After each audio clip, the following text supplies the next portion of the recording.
नीचे से जा रहे हैं लोग। चलो उसके तो क्या ही कहें, पूछते हैं आपको सबसे पहले।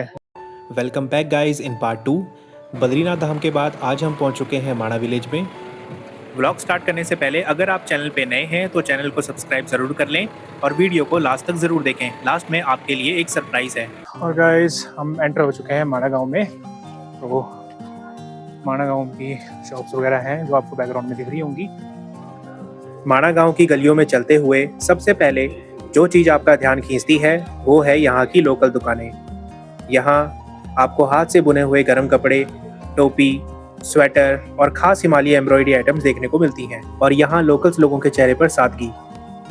यहाँ ना शहरों जैसा शोर है, ना भागती हुई जिंदगी, सिर्फ पहाड़, भक्ति और शांति।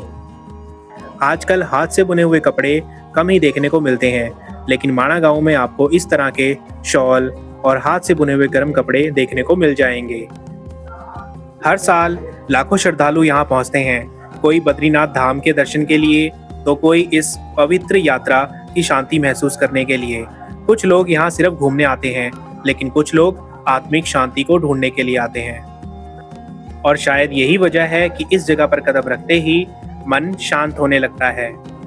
और अगर आपको परेशानी हो, जैसे कि ना पता लगे, तो आप गाइड भी कर सकते हो। गाइड वगैरह की बुकिंग भी लगी हुई है जगह जगह पे। यहाँ आपको रास्ते से गुजरते हुए लोकल लोगों के छोटे छोटे होम स्टे भी देखने को मिलते हैं। साथ ही खाने पीने की दुकानें भी देखने को मिल जाती हैं, जो इस सफर को और भी खास बना देती हैं। और गाइस जरा सामने देखिए, नीला आसमान और ये विशाल पहाड़। सच में ऐसा नज़ारा दिल को सुकून देता है। थोड़ा आगे बढ़ा ही था, मेरा ध्यान उन लोगों पर गया जो इतनी ऊंचाई पर घर बना रहे हैं। सोचिए यहाँ की जिंदगी जीने के लिए कितनी कड़ी मेहनत करनी पड़ती है। और अगर आप भी माणा गांव आए तो धीरे धीरे चलिए, क्योंकि ज्यादा ऊंचाई पर सांस लेने में दिक्कत हो सकती है। सांसें भी फूलने लगी है, थोड़ा होता ही है हायर रूट पे आके ना, लेकिन आई एडजस्ट।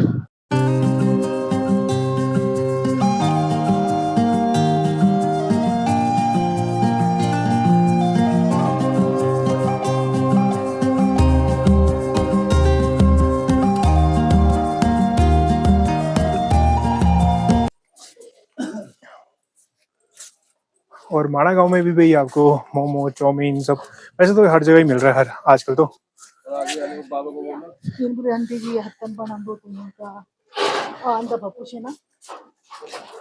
और ये है गाइस माणा गांव की कुछ अट्रैक्शंस, जैसे कि सरस्वती मंदिर, व्यास गुफा, भीम पुल, वसुधारा, स्वर्गारोहिणी, तो सब इस साइड ही है। तो चलते हैं इधर। और माणा गांव वही पवित्र जगह है जहां भगवान गणेश जी ने महाकाव्य महाभारत लिखा था।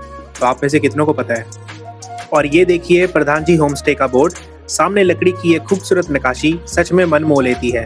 इन लकड़ी के घरों में आज भी पुरानी संस्कृति की झलक साफ दिखाई देती है। इतनी ठंड और कठिन मौसम के बाद भी यहाँ के लोगों ने अपनी विरासत को संभाल के रखा हुआ है।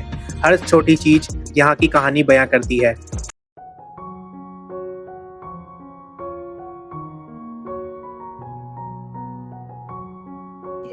और गली में ही मार्केट भी है और साथ साथ नदी भी चल रही है इस साइड ना।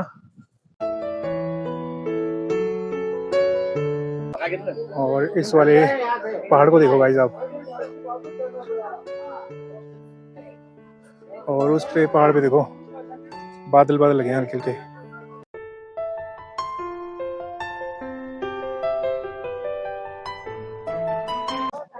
और यहाँ पे है पुलिस चौकी माणा, कोतवाली, बद्रीनाथ, जनपद चमोली। और भाई सीसीटीवी लगाए यहाँ पे।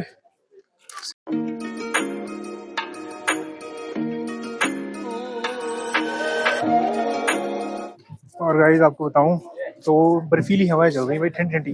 धूप लगी है जबकि, लेकिन सही हवा चल रही है, ठंडी ठंडी और बढ़िया लग रहा है यहाँ पे। ऊपर से पालकी से भी लोग आ रहे हैं और मेरे बैकग्राउंड में जैसा देख सकते हो आप, तो खाने पीने की दुकानें आपको दिख जाएंगी, पालकी में जाते लोग दिख जाएंगे। ट्रैक करने आना चाहिए, जरूरी आना चाहिए, क्योंकि पता लगता है भाई अपनी एंड्योरेंस का और आपको अपनी फिजिकली एक्टिविटी का पता लगता है कि आप कैपेबल हो या नहीं हो। चाहता तो मैं अभी पालकी ले लेता, पालकी वाले आपको नीचे मिल जाएंगे रोक के ना।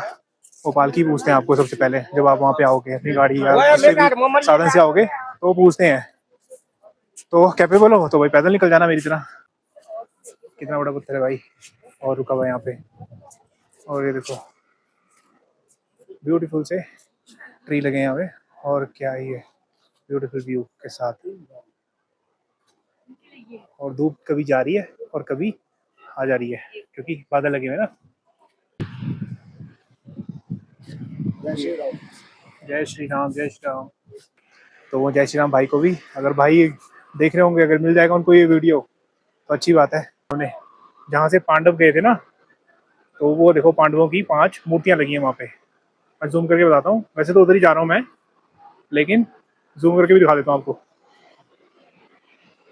तो चलो फिर आपको पांडव गुफा की तरफ लेके चलते हैं। और 5 पांडव की मैंने आपको मूर्तियाँ भी दिखा दी, बाकी लोग दर्शन करके आ चुके हैं उधर से।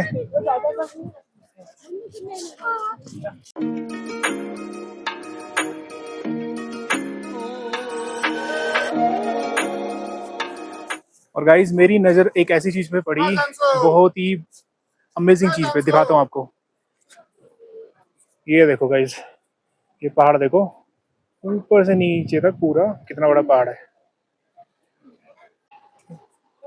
ये देखो गाइज, ऊपर से नीचे तक पहाड़, और कहाँ पे जैसे वो दुकान बसी हुई है भाई। ये देखो, और नीचे आपको नदी भी दिख जाएगी। तो ये सरस्वती नदी है, ये वाली ना। ये देखो गाइज, यहाँ से दिख रही है सरस्वती नदी, और लोग भी नीचे गए हुए हैं काफी वहाँ पे। अब पत्थरों को देखो, ऐसे भी सरस्वती नदी नहीं कहा जाता, पत्थरों को देखो, वाइट हो गए पत्थर ना पूरे जल से इनके। ये देखो, ऐसा लग रहा है कि पेंट किया हुआ है, लेकिन पेंट नहीं है भाई, नेचुरल है, बिल्कुल बिल्कुल नेचुरल। और गाइस वो है हिंदुस्तान की प्रथम दुकान, पहले लास्ट दुकान हुआ करती थी, अब है वो प्रथम दुकान।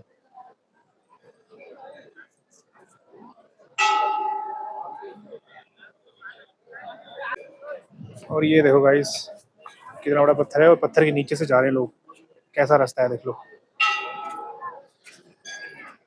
और गाइस कहा जाता है कि इन्हीं रास्तों से पांडव स्वर्ग की ओर गए थे। आज मैं भी उस पवित्र रास्ते पर चल रहा हूँ, और सच कहूँ इस एहसास को शब्दों में बयां कर पाना बहुत मुश्किल है। और यहाँ भी लाखों की संख्या में हर साल श्रद्धालु इस अनुभव को महसूस करने आते हैं। हर कदम के साथ ऐसा लगता है जैसे इतिहास और आस्था दोनों को महसूस कर रहा हूँ। और अब मैं आपको दिखाता हूँ माँ सरस्वती नदी का उद्गम स्थल। जरा इस जल की गर्जना सुनिए, कितना अद्भुत और शक्तिशाली दृश्य है। ये देखिए कितना विशालकाय पहाड़ है। पवित्र सरस्वती नदी का ये उद्गम स्थल है, और यहाँ से लगभग 100 मीटर आगे जाकर सरस्वती नदी विलुप्त हो जाती है। और अब मैं आपको बताता हूँ इस पवित्र जगह से जुड़ी एक रहस्यमय कथा। कहा जाता है कि यही माणा गांव में महर्षि वेदव्यास जी ने भगवान गणेश को महाभारत सुनानी शुरू की थी, और गणेश जी बिना रुके उसे लिख रहे थे। लेकिन उसी समय पास में बह रही माँ सरस्वती नदी का प्रवाह इतना तेज और शोर भरा था कि उनकी एकाग्रता भंग होने लग गई। काफी निवेदन के बाद भी जब नदी शांत नहीं हुई, तो क्रोधित होकर भगवान गणेश जी ने माँ सरस्वती को श्राप दिया कि वो धरती से विलुप्त होकर पाताल में समा जाएंगी। और शायद यही कारण है कि आज भी सरस्वती नदी यहाँ से कुछ दूरी आगे जाकर रहस्यमयी तरीके से गायब हो जाती हैं। सच में इस जगह की हर चट्टान अपने अंदर इतिहास, आस्था और रहस्य छुपाई बैठी है।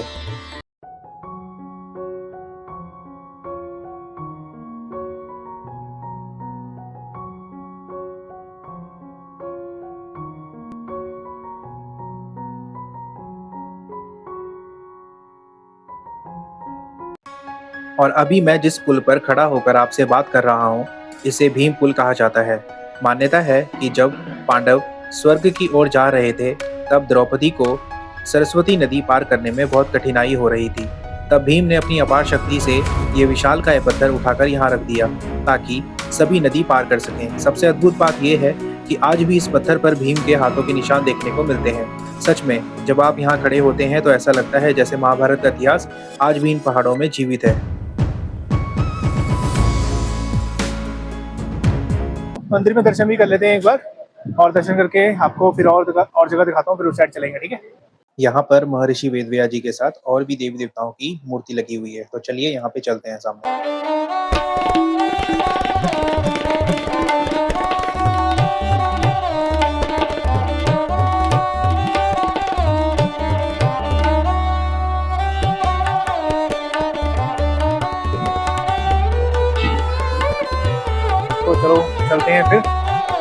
तो डाल लेते हैं अपनी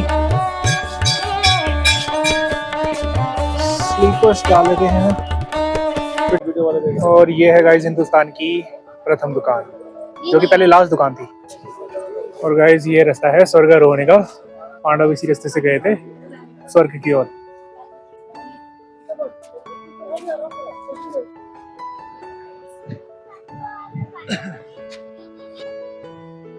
और ये है गाइस पांडवों की मूर्तियां।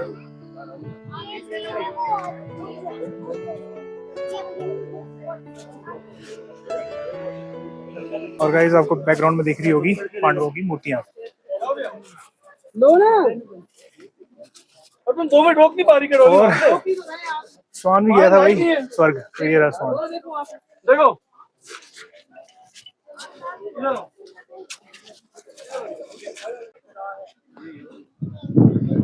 गाइस सामने पहाड़ी है मंदिर, और कुछ नहीं है, इतना ही था। और यहाँ से कुछ इस तरह से व्यू आते हैं। वो वहाँ से आ रहे हैं भाई हम, वो वहाँ से पूरा कवर करके ट्रैक तब जाके इधर आए। मुझे भी थक लगने लग गई है, और थोड़ा हाई एल्टीट्यूड का भी फर्क आता ही है क्योंकि ज़्यादा हाइट पे है। लेकिन इतना भी आया मुझे तो कहीं को ज़्यादा प्रॉब्लम, जिनको सांस की प्रॉब्लम वो तो ना ही आए, क्योंकि सांस की प्रॉब्लम वाले अगर आएंगे तो उनको दिक्कत हो सकती है। बाकी ठंडी ठंडी हवा चल रही है, बर्फीली हवाएं, और बढ़िया लग रहा है। मेरे पीछे ध्वज देख ही रहे होंगे आप। वाह, ठंडी ठंडी हवा चल रही है गाइस। कुछ इस तरह का व्यू।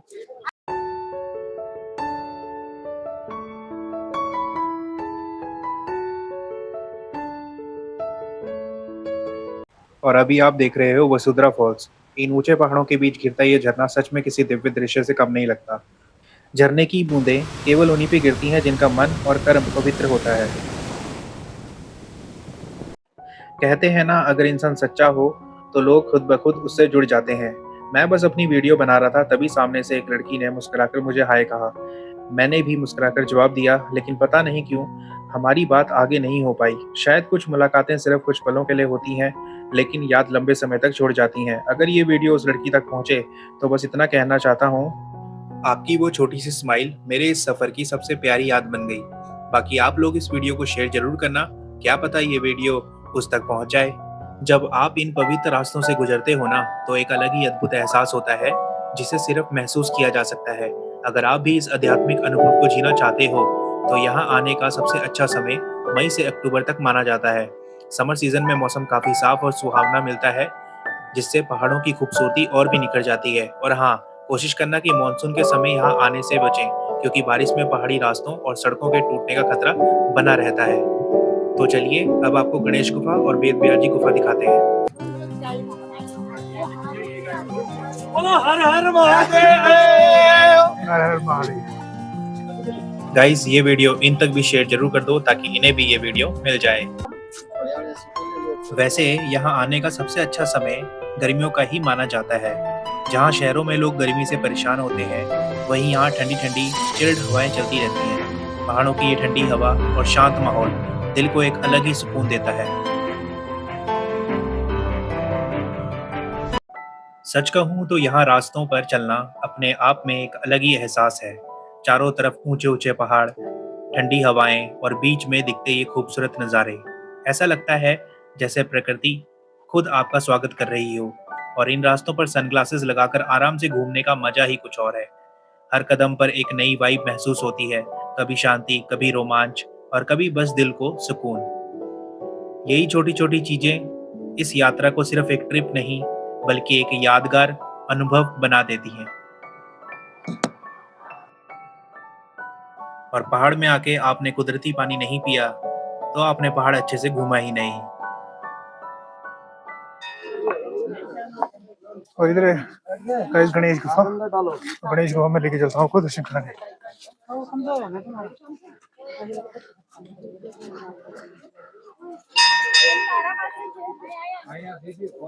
ये है श्री गणेश गुफा।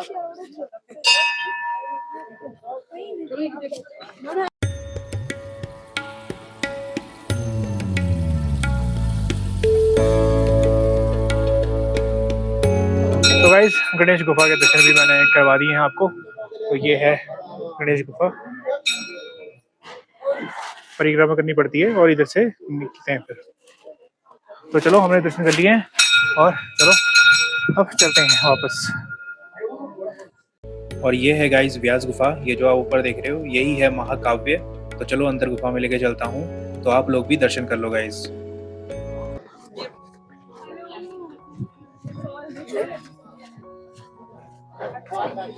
तो चलो गाइस अच्छे से आज दर्शन हो गए, बढ़िया।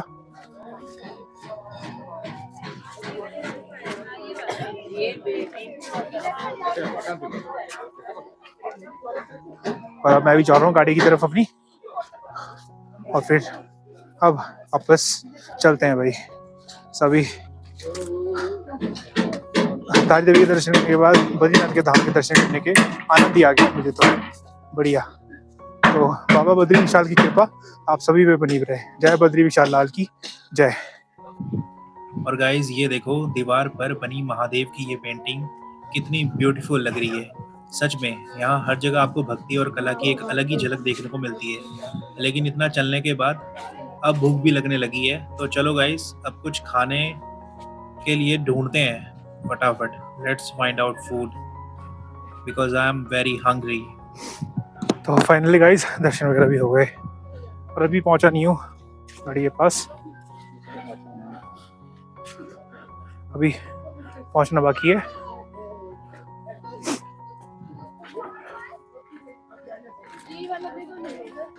गाड़ी के पास फटाफट पहुंचते हैं अपनी, और फटाफट से कुछ खाते भी हैं क्योंकि मुझे भूख भी लगी है। तो चलो फटाफट से यहाँ से निकलता हूँ अब, क्योंकि दर्शन वगैरह और स्वर्गारोहिणी वाला मार्ग पूरा कंप्लीट हो चुका है।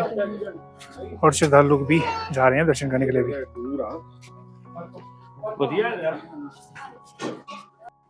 और अब हम वापस लौट रहे हैं, लेकिन रास्ते में ऐसे श्रद्धालु और यात्री भी दिख रहे हैं जो अभी अपनी स्वर्गारोहिणी यात्रा की तरफ आगे बढ़ रहे हैं। सच कहूँ तो इन पवित्र रास्तों पर हर इंसान अपनी अलग कहानी लेकर चलता है। कोई आस्था के लिए आता है, कोई शांति के लिए, और कोई खुद को खोजने के लिए। माणा गांव सिर्फ भारत का आखिरी गांव ही नहीं, बल्कि अपनी संस्कृति, परंपराओं और जनजातीय जीवन के लिए भी बेहद खास माना जाता है। यहाँ के स्थानीय लोग आज भी अपनी पुरानी परंपराओं, लकड़ी के खूबसूरत घरों, पारंपरिक पहनावे और सरल जीवन शैली को बड़े गर्व से संभाल कर रखे हुए हैं, जिस तरह मैं ये कैमरा संभाल रहा हूँ अभी। और मैंने एक व्यक्ति को रास्ता भी बताया आगे का। थोड़ा ही है वैसे तो, ज्यादा नहीं है।